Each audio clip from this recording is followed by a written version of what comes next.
Hi, this is Alec with Mobitech 3000.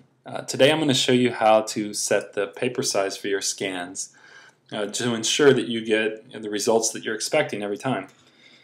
So I'm going to scan a two-page document. Once I select my first page, I'm taken to the select view where I can select the area that I want to save. JotNot's done a good job in this case of picking out the document that I want from the image. I'm going to click on the enhancement option gear on the bottom right hand corner to pull up these enhancement options. I want to make sure that I'm set to black and white mode for the scan, and indeed I am.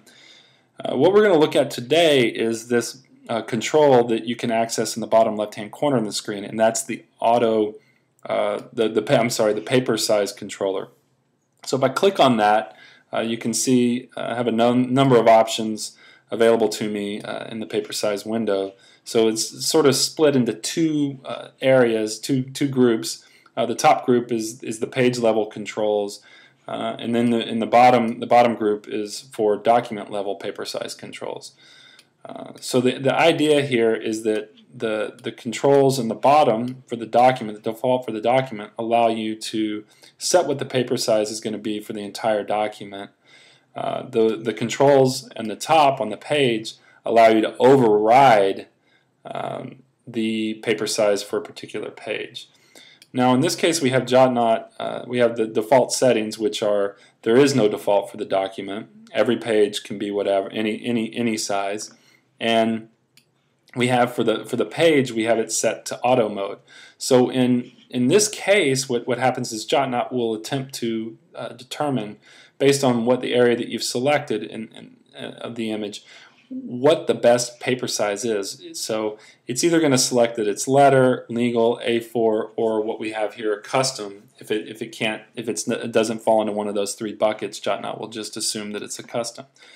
So to show you what I'm talking about here, you can see in this blue selected area, JotNot, because we're in auto mode, JotNot, and based on this sort of the aspect ratio of the image here of what's selected in the blue, JotNot thinks that we're dealing with a letter-sized document, which in this case is absolutely correct. We can see that as we move these corners around, like let's assume that the document was actually this region. You can see that in this case, because it's a little narrower and a little bit longer, JotNot thinks that it's an A4 document. But let me just go back and reset to where we were.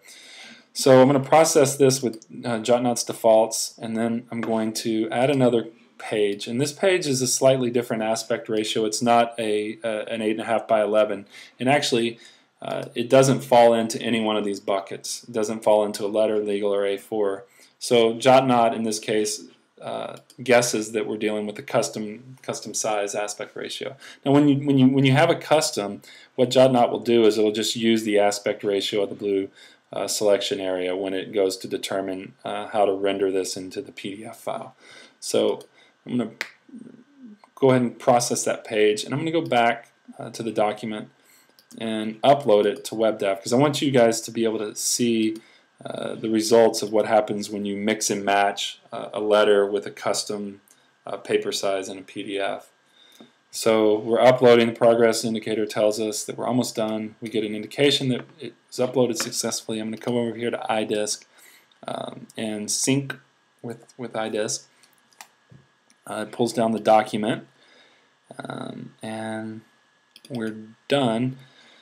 So I'm going to zoom out on this document. Look at what happens when you mix and match a letter with a custom. This can happen from time to time.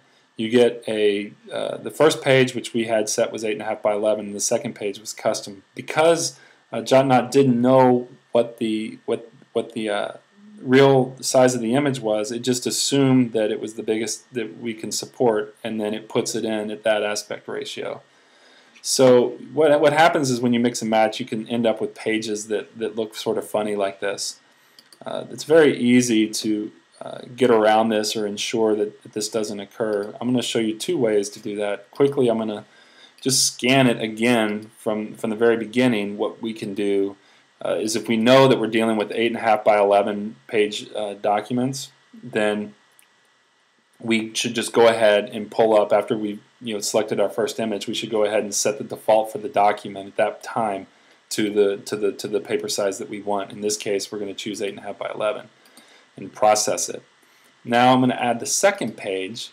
And the second page, rather than having JotNot like guess what it is, it just uses the default, which is letter. Remember last time it selected custom, but because we had a default for the document, it starts off thinking or estimating that this page is a letter size. So I'm going to go ahead and say yes to that by clicking process. So now I'm my 2-page document, and I'm going to upload this to iDisk again. This is a new scan, the second scan. We'll watch this progress, and it'll tell us when it's done. I'll sync again quickly with my iDisk just to pull down the latest document, the new document. There it is. So I pull this up, and you can see this time perfect. 8.5 by 11, 2 8.5 by 11.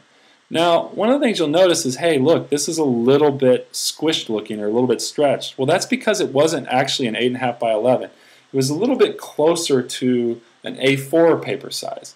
Now, I can easily correct that. I'm going to go back to the first document that we did. Remember the one that had the sort of the funny looking, it picked this as a custom. Remember the first time it has it as custom. And I'm going to show you how to, on this one, to override the page size or the paper size for this particular page. So I'm going to go ahead and pick in this group. I'm going to go ahead and say, you know what, this is more like a legal size than any of the other options here. So I'm going to click Done and click Process. And then I'm going to go back to the document and upload it again to WebDAV to show you what what the results look like this time. And we'll wait for it to finish. Looks like it's almost done. We get it an alert telling us that it's uploaded. We'll refresh the iDisk. And this one has a -2 on it. It's the second one with that name. Now look at what happened. See, that's perfect. We have the 8.5 by 11 for the first. We overrode the second one to be more of a legal size document. So we maintained some of that, some of the aspect ratio there, and of the original quality of the document. So that shows you how to use the paper size controller. I hope this was helpful, and look forward to posting some more topics on how to use JotNot very soon.